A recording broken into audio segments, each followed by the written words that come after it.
January 6, 2024, Saturday. Ngayong araw, mamamasyal kami sa Maynila. Kahapon inayos ko na yung mga gamit ko kaya ngayon ready na. Mga 2 a.m. is nandito na kami sa 5-star bus. Nakasakay na kami nila ate and Kuya John. Sobrang excited ko dito dahil first time ko lang makapunta sa Manila. And napakasaya din dahil umaga yung trip. Hindi na rin pala ako natulog kahit maaga akong nagising dahil ewan ko ba, hindi rin talaga ako makatulog guys. Dahil din siguro gusto ko makita yung mga view sa window. Dati akala ko talaga nakakatakot yung mga 5-star bus pero nung sumakay ako ngayon, okay naman, hindi na masyadong nakakatakot. Pero siguro yung iba mabibilis lang talaga. After 2 hours, nag-stop over muna para sa gustong mga umihe, bumili, ganon. Pero hindi na kami bumaba. Yung time na to, ina-imagine ko na kung ano yung itsura ng Maynila, guys. Excited na talaga ako. Before umandar yung bus, uminom na ako ng Bonamine para hindi na rin ako mahilo. Kaya hindi naman ako nahihilo nung time na to. Pinatay na yung ilaw sa bus dahil nandito na yata kami sa expressway. Yung tinatawag na ganon, di ko sure. Nung time din na to, nakikita ko na yung mga shadow ng mga buildings na malalaki dahil malapit-lapit na kami dito sa talagang Manila. So, syempre, hindi mawawala yung pagkain ng snacks. So, ang kinain ko lang pala is Moby lang dahil kumain na rin kami bago umalis kaya busog pa ako dito. Wala talaga akong tulog kaya nakita ko yung mga view sa window and ang ganda. Nandito na rin pala kami sa Manila yata. Madilim-dilim pa dito dahil it's currently 4 or 5 a.m. pa lang ng umaga.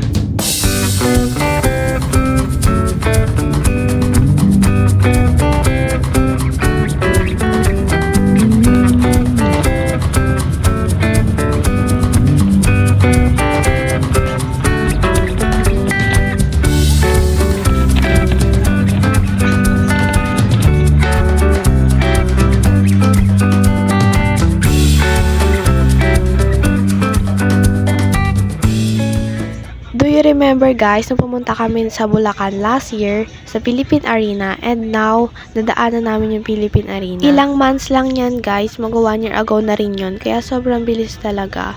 And now pala, parang ano na kami sa Manila talaga, hindi ko talaga sure guys, pero nasa Manila yata. Finally, after 4 hours or more, andito na kami sa Manila and bumaba na kami sa bus para maghanap ng sasakyan. Ayan, kaming tatlo ay yung mga dala-dala namin. Nakikita ko na rin pala yung mga pinagsushootingan ng mga artista, ganon, sa Quiapo, sa Divisoria, ganyan. Nakakita na ako ng mga malalaking building and now umaakyat kami para maghanap yata ng train. Nandito kami sa train station ngayon and kukuha kami ng card para doon sa LRT. So swipe lang yon at makakapagbayad na pag sumakay sa train. Ganito pala sa Maynila. Pinaka-excited talaga ako sa train kaya eto nakita ko na yung train na talagang ini-imagine ko kung anong itsura talaga sa personal.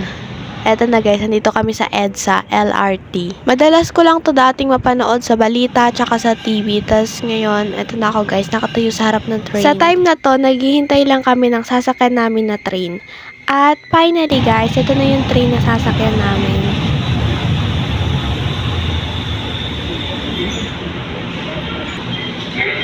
Isa na po. Ang saya-saya ko and yung feeling dito guys is para ka lang nakasakay sa elevator, bus, or jeepney. Ganyan. So, start na guys ng aming journey dito sa Manila. Sumakay lang kami dito sa e-bike para na pala tong tricycle dito sa Manila, yung mga e-bike. Ito yung unang lokal na napuntahan namin dito sa Manila. Okay, second station na and makikita nyo naman guys na medyo may liwa-liwanag na dito and napakaganda ng view dito sa train.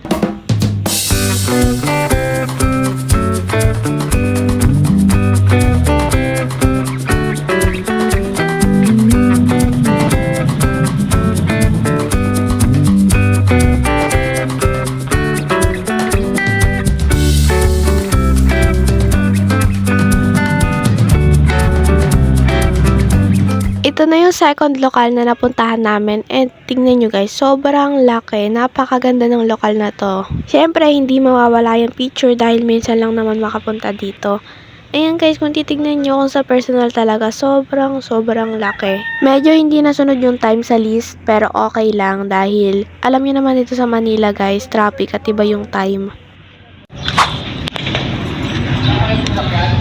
Nandito kami guys sa Santa Ana. Malapit na, parang papunta na kami sa museum. Ayan sa museum. Ito yung isang lokal sa Santa Ana. And nagbihis lang din kami dahil pupunta na kami sa isang museum ng INC. Pupuntahan namin yung unang-unang kapilya ng Iglesia ni Cristo. Napansin ko din dito na napaka-cute nung parang barangay nila kasi parang mini Baguio siya, ganun. Ang cute talaga. Bawal ang gadget sa loob ng museum or mga recording devices. Kaya eto lang yung na-video ko dito, yung nasa labas. Grabe, nakita ko talaga yung kasaysayan ng iglesia nung pumasok kami dito. And hindi pa ito yung pinaka-museums dahil meron pa kaming pupuntahan. After namin sa Santa Ana, pumunta naman kami sa bahay ng yumaong ka Eranio G. Manalo. Sumakay kami sa jeep dito. Sinasakop din pala ng bahay ng kapatid na Eranio ang kapilya at ang iba pang espasyo ng kanyang lupain. Pero hindi pa siya official museum dahil yung kapilya is ginagamit pa para sa mga pagsamba. After ilang minutes, nakarating na rin kami. Nakita namin dito ang ipinatayong gusaling sambahan ng Ka Felix Y. Manalo at ang bahay ni Ka Eranio. At nakita rin namin ang puntod ni Ka Felix. Iba talaga yung architecture design dito dahil parang nagulat din kami. Iba kasi yung itsura ng kapilya talaga.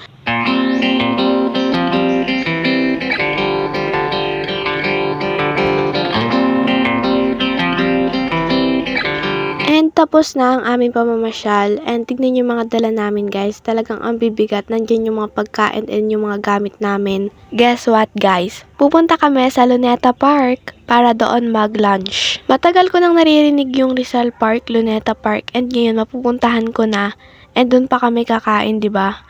At tignan nyo naman guys, makikita talaga sa video yung mga malalaking buildings dito sa Manila.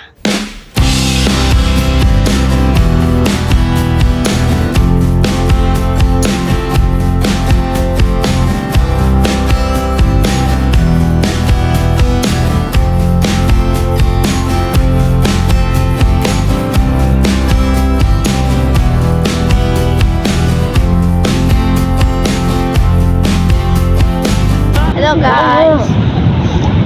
Dito kami sa Rizal Park. Ay, ano? Ano to? Rizal Park. Oo, Luneta Park pala. Ganon din, Rizal.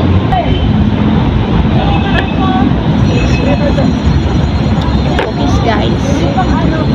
Comfort talaga ako.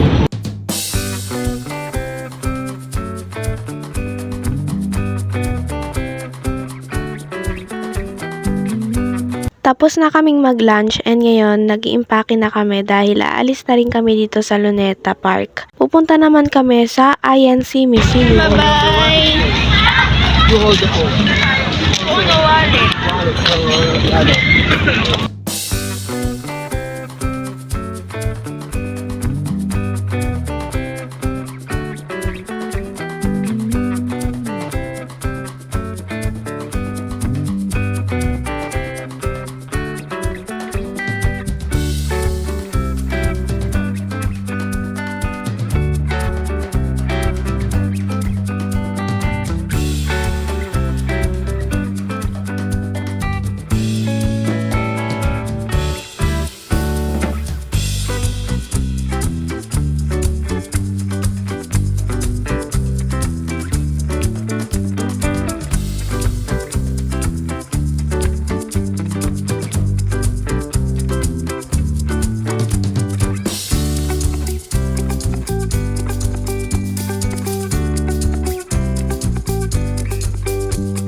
Hindi pwedeng mag-record kaya ang masasabi ko sobrang ganda sa loob. Sulit na sulit yung bayad and sulit talaga yung pagpunta.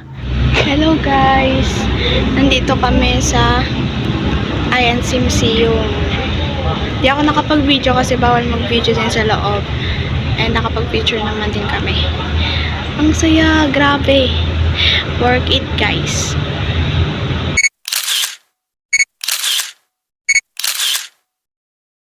1914 means July 27, 1914, itinatag ang Iglesia ni Cristo. Nakakapagod talaga yung araw na to pero napakasulit talaga. Sobrang gaganda at di ako nagsisisi na sumama ako kila ate. Napakaganda ng mga pinuntahan namin at ngayon uuwi na kami. Uuwi na kami sa aming lungsod talaga. At talagang masasabi kong sulit. It's currently 12 a.m. Nakauwi na kami dito sa aming lungsod at ngayon nandito kami sa McDo para mag-dinner. Isa sa natutunan ko sa Manila is mahalaga talaga yung oras sa kanila. Mababait yung mga tao doon tapos talagang appreciate ko yung care nila. January 6, 2024. Ito yung araw na hindi ko makakalimutan. Bakit naman? Anyway, lastly, thank you for watching this video guys. Bye-bye!